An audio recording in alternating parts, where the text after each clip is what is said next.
But the Africa Center for Energy Policy, ACEP, is asking GRIDCo and other power utility companies to inform Ghanaians, quote, well ahead of time about hiccups in the system to prevent confusion and public agitation, end quote.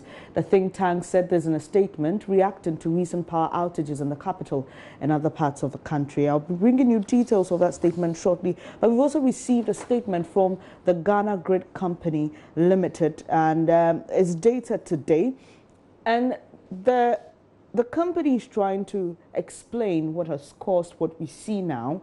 And many have referred to it as doomsor, or many have asked, is it the return of doomsor? But the company says that this is due to the construction of the road interchange at the ACEP junction, Pokwase, and the Ghana Grid Company Limited has taken out of service the 330 kV Aboaze Tema transmission line traversing the road to enable the contractor to divert the power line. The company says this has limited capacity of transmission network. GRIDCo has accordingly advised power distribution services, that's PDS, to redistribute loads at various bulk supply points to ensure system stability. This may result in outages to some electricity consumers. It goes on to say it is anticipated that the diversion works would be completed by Tuesday, March 19, 2019. GRIDCo sincerely apologizes for the inconvenience these arrangements may cause to the public and assures the general public that it is committed to ensuring that normal service is restored.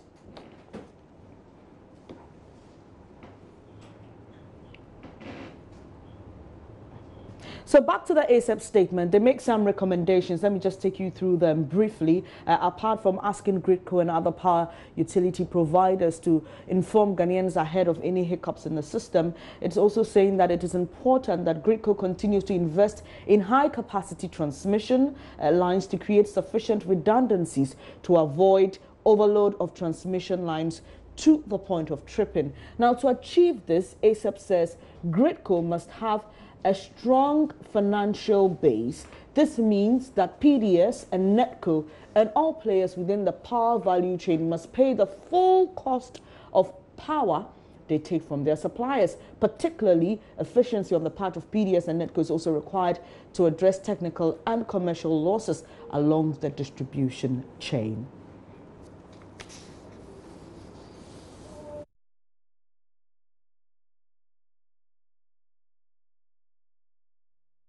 Now, Thursday, the Energy Minister, during his tour of some substations in Accra, assured regular power supply will be restored soon.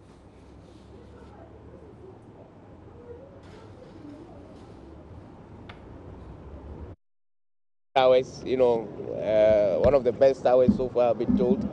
And definitely because of the construction work that is going on, there's a need, for them to,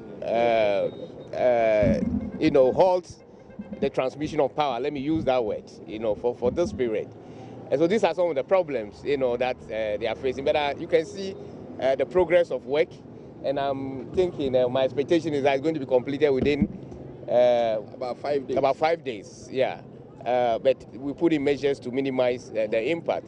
But this is also one of the major, causes of the interruptions, as we keep on telling, our cherished customers that there are technical issues that, made us, encounter these difficulties. Let's give them the benefit of the doubt. I mean, what they are telling us, the technical people, they will address the problem. And we'll be back on, on stream. So the problem will be solved, definitely. So the assurance is 5 days? Of course, yes. You listen to them, 5 days. For everybody. Great. But you see,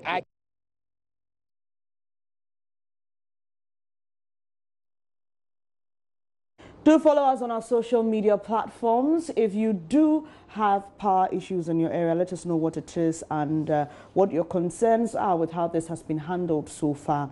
I'm pretty sure GRIDCo will be ready to hear those concerns and also try and work speedily to restore power as they have promised. You're watching News Desk with me, Bernice Abubedu Lansa. When I come back, we'll take you to the University of Education, Winneba, where there is some confusion. Students are stranded after the school was shut down. Do stay.